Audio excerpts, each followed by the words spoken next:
haunting. If we let that word simmer in our consciousness for a while, a variety of images come to mind. A woman in a flowing white dress, hitchhiking on a dark and lonesome road. A foggy, glowing outline of a derelict ship with its long-lost captain still at the helm.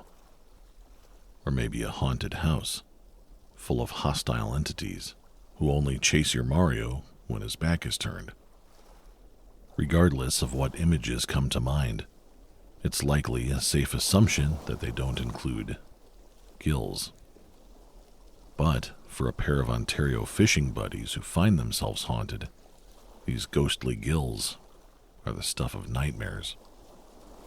Hello, and welcome, my freshwater friends, to episode 31 of the About the Water podcast, an exploration of high strangeness on and around the Great Lakes. Today, we start our journey on the northern side of Lake Ontario. Here, we'll cast our lines and catch significantly more than we bargained for, as the unexplained continues its seemingly unending journey about the water. Episode 31, A Fish That Follows.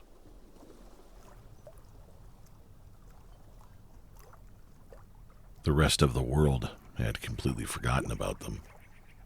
It collected its bustling cities and towns and sped them along, racing through space and time at a frantic pace. But not Brighton. The Ontario, Canada town felt akin to being aboard a Lake Ontario sailboat. Life existed at a less hurried pace. That was especially true for the Gosport neighborhood. One restaurant, 2 marinas, surrounded by water, with one road in and one road out. Once a year, young brothers Felix and Emile would leave their hometown of Montreal, dropped off by their vacationing parents for an extended stay with their Uncle Gordon. Their fast-paced and high-stimulus environment, which was the big city, faded into the distance. And in the accompanying serenity, it was always amazing what details the boys could pick up. The Lake Ontario waves were gently lapping at the dock on which they sat. Their tingling feet were becoming accustomed to the chilly May waters as their legs dangled off the dock. The warm breeze was blowing the rigging on the small handful of nearby sailboats, just enough to provide a symphony of bangs and clanks. For anyone seeking peace and waterfront quiet, Brighton is as good as it gets. I am so bored, Emile said to his older brother. Felix rolled his eyes and glanced over at Emile's fishing rod. Well, yeah, you're bored. No wonder. You don't have a sinker. Your line is just floating. Do you even have a hook on that? As Felix went to reach for his younger brother's fishing line, Emile pulled it away. I don't like hurting the fish, he said sheepishly. Felix laughed, a gruff, older brother's laugh, before reaching over and reassuringly grabbing his younger brother's shoulder. You're a big-hearted kid, Emile. Don't ever let anyone pressure you into it, okay? Why don't you just go for a swim? He suggested lovingly, before recasting his own line back into the water. Seconds later, the tranquility was broken by the bellowing of their uncle. Damn it, you two! Damn it, damn it, damn it! The 60-year-old man shouted over the sound of his flip-flops as he crossed the street in front of his house and approached his dock. One rule, every year, do whatever you want, I don't care, with one exception. What is it? What's the one rule? Emile stood up and reeled in his hookless line. I don't like to, he tried to say, as Uncle Gordon grabbed he and his brother's fishing rods, snapping them in half and tossing them onto the grass, before swearing and stomping his way back to the house. Felix sighed. No fishing in front of the house, he said defeatedly. He apologized to his brother. Sorry, dude, I didn't realize he was home yet. The pair hung their heads and shuffled across the street into the living room of the small home.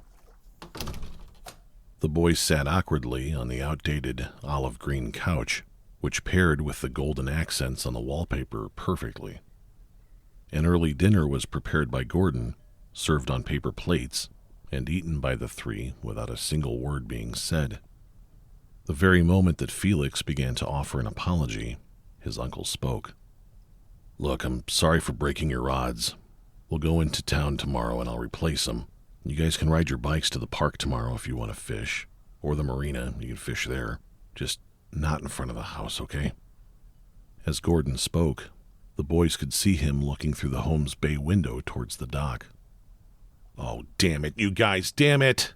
he said, standing up from his reclined lazy boy so abruptly that it knocked over his bottle of Church Key beer onto the shag carpeting. He continued as he stormed out the front door, with the boys following close behind. "You didn't tell me you caught anything," he said. We didn't," Felix protested. "Honestly, Uncle Gordy, we didn't." Gordon glared at Felix with fire in his eyes. "Oh, really?" he said, pointing towards a small Coleman cooler which was now hopping its way along the dock.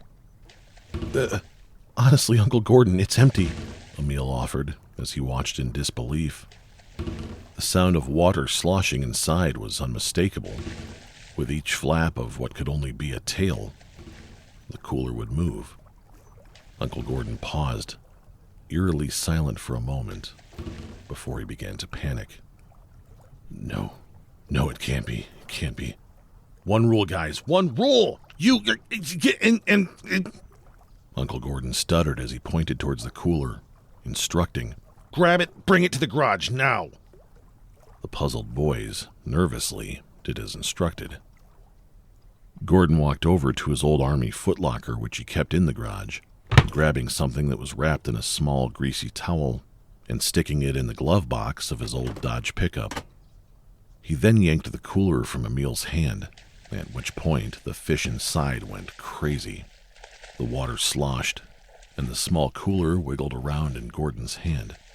He violently tossed it onto the truck bed, yelling directly at it. "Yeah, you little bastard! This ends now!"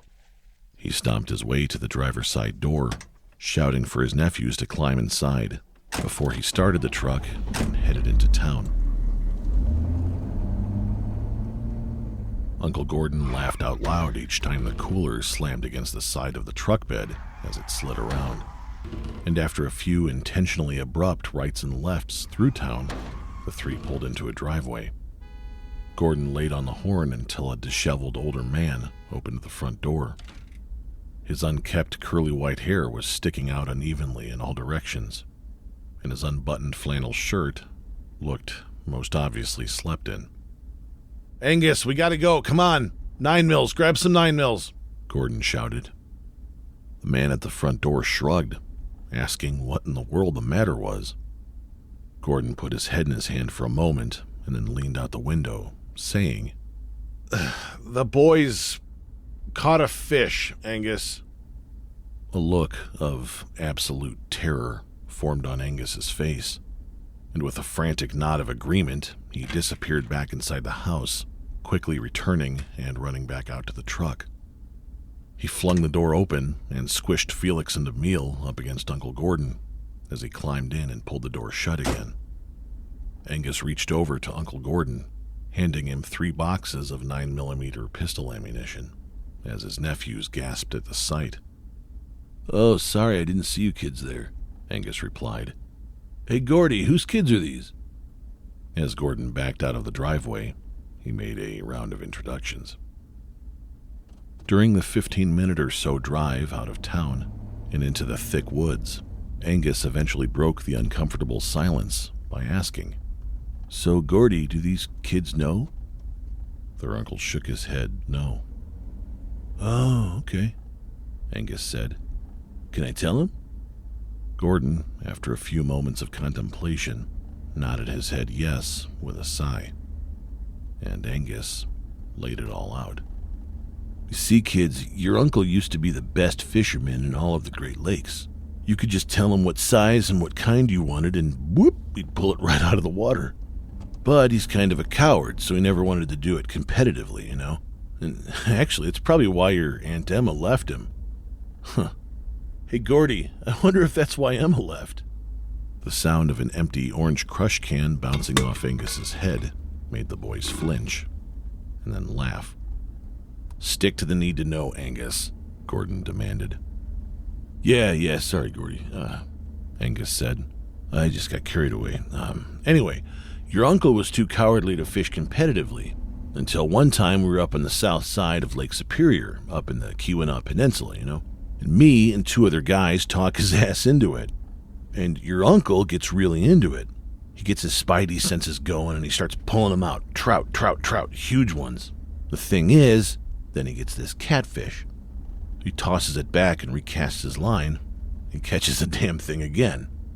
And that's when all hell breaks loose. He's reeling it in and the boat engine cuts out. And then all the lines get snagged. One guy loses a rod, another guy trips and falls overboard, and your uncle gets the curse put on him right then and there, didn't you, Gordy? Felix's eyes went wide as he looked up at Gordon. "Curse, Uncle Gordon?" he asked. "Yeah," Gordon replied.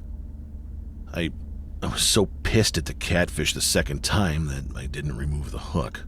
It was one of my good ones, the octopus hooks with the red finish. I just cut the line and threw him back in the water as hard as I could. From there, the trout stopped biting, so we got the boat running and we set off for deeper water.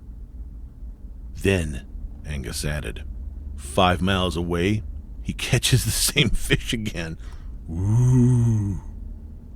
"The exact same catfish?" Emil asked.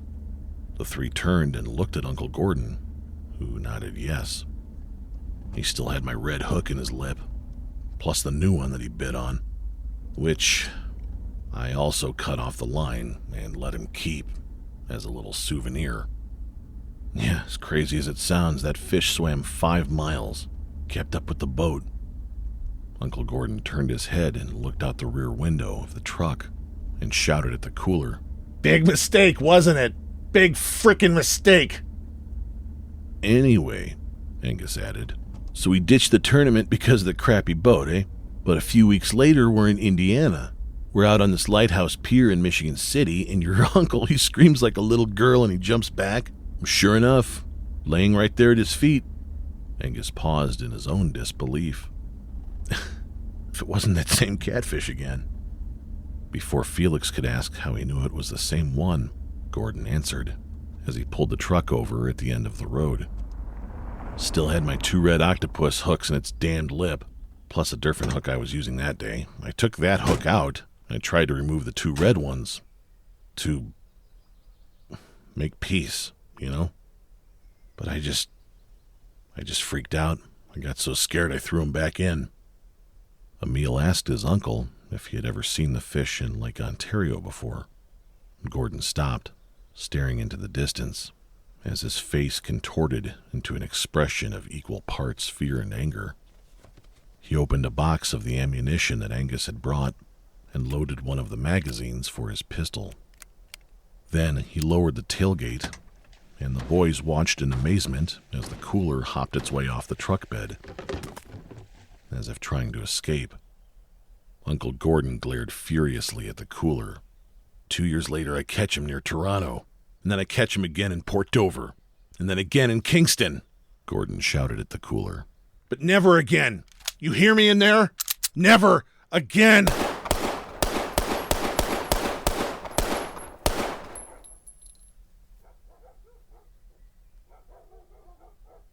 Angus broke the silence. "Gordy, I think 1 or 2 would have done it, man." Felix and Emil were stuck to the ground, frozen in fear with their hands covering their ears. Each shot that was fired did indeed find its way through the cooler, which then stopped moving entirely. With the now reloaded pistol still pointing at the cooler, Gordon nudged it with his toe, and upon seeing its lack of movement, he nodded to Angus to open it. Angus shook his head okay, whispering, "I will, man, but get the damn gun off it then." Gordon lowered the gun and watched as his friend forced the top open.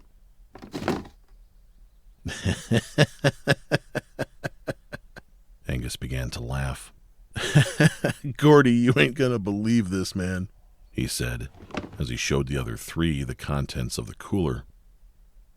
Uncle Gordon dropped to his knees and began to laugh at what he saw.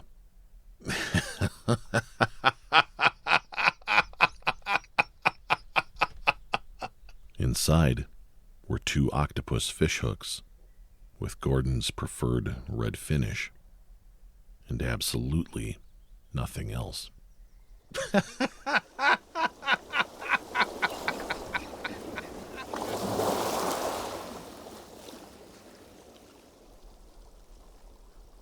This story was shared with me in person by Uncle Gordon and Angus at the Harborview restaurant in Gosport, less than a 2-minute walk from Gordon's home. And after years and years of collecting these first-hand accounts, I will say I have rarely seen someone so terrified in their retelling as Gordon. This story, it haunts him. Truly haunts him. I think maybe it's that absolutely unnerved me on this one as well. I don't know if you're in the same metaphorical boat, but there's something about this one that just really spooks me. Which is why my first point of business when I heard the story was to just try to write it off as a very, very, very unlikely coincidence that Gordon just kept catching the same fish over and over again. But even a small amount of research would show that that wasn't possible. First of all, the cold depths of Lake Superior definitely do not suit catfish. Seeing one at all, let alone seeing one any distance offshore, would be an extreme rarity, and all but impossible 5 miles out from shore in the deeper waters. Secondly, assuming that Gordon and Angus's story is true, the catfish would have swam over 620 miles to get to their next rendezvous point, through the locks at Sault Ste. Marie, through the Straits of Mackinac, and down the entire length of Lake Michigan to the pier in Indiana. And then it would have had to continue nearly 1,000 miles across Lake Michigan, Lake Huron, down the Detroit River, across Lake St. Clair, across the entirety of Lake Erie, and then either through a long series of locks or over Niagara Falls to get to Lake Ontario. And while river catfish have been known to, in some instances, travel up to a few hundred miles in a lifetime, a catfish in open water would rarely travel more than a few hundred yards from home. Gordon was able to put me in touch with Felix and Emile, who recounted Gordon and Angus's telling chillingly similarly. And when I asked him, do you believe in Gordon's prior sightings, that he actually saw this catfish all those times before, they both admitted to being unsure. Both boys were, however, absolutely certain of 3 things. Number 1, they did not catch a fish that day. Number 2, the cooler did move on its own, and unmistakably sounded like a fish was inside several times. 3, there was absolutely no fish when it was opened. And while they do admit that their uncle has his quirks, they assured me that telling fish tales is not one of them. So, let's get paranormal. There are some North American tales of fur-bearing fish in Canada, some monster fish in Maine, and my personal favorite, the Ogopogo, which is a water spirit that some say is like a big fish, who can punish travelers who cross its lake without paying due respect. Unfortunately, none of these seem to apply. None of the examples match our description of a simple, ordinary catfish, and the Ogopogo resides in British Columbia, not the Great Lakes. So sadly, the only reason to say Ogopogo 2 more times is because it makes me smile. Ogopogo. Fishfully speaking, North American lore does point to the significance of trout, representing resilience and a connection to water. And salmon makes for some of the most beautiful North American art, primarily in the Pacific Northwest, where it is sometimes symbolized as a gift from the gods. Immortal beings who adorn salmon disguises to feed humans. But in regards to our bottom-feeding catfish friends, well, the only scraps of enlightenment that seem to be floating out there in the metaphysical waters are the occasional and vague associations of catfish with bad luck. And I think that's what makes this whole story so unnerving, is how ordinary the fish is described. It was just a fish that shouldn't have been there, and wasn't really, Or was it? I don't know. Maybe we'll find our answer within the gentle and kind heart of Emil, who offered a friendly suggestion to us all that might turn a feared omen of bad luck into a reminder to be kind to our Great Lakes neighbors, regardless of their species. Maybe, Emil hypothesizes, maybe he just wanted to give Uncle Gordon his hooks back. However, if that is the case, then let's all certainly hope he doesn't also try to return the bullets. And with that, thank you very sincerely for listening. Here's hoping the tales that you tell, be they fish tales or not, be as grand, beautiful, and enduring as our Great Lakes. I'll see you about the water.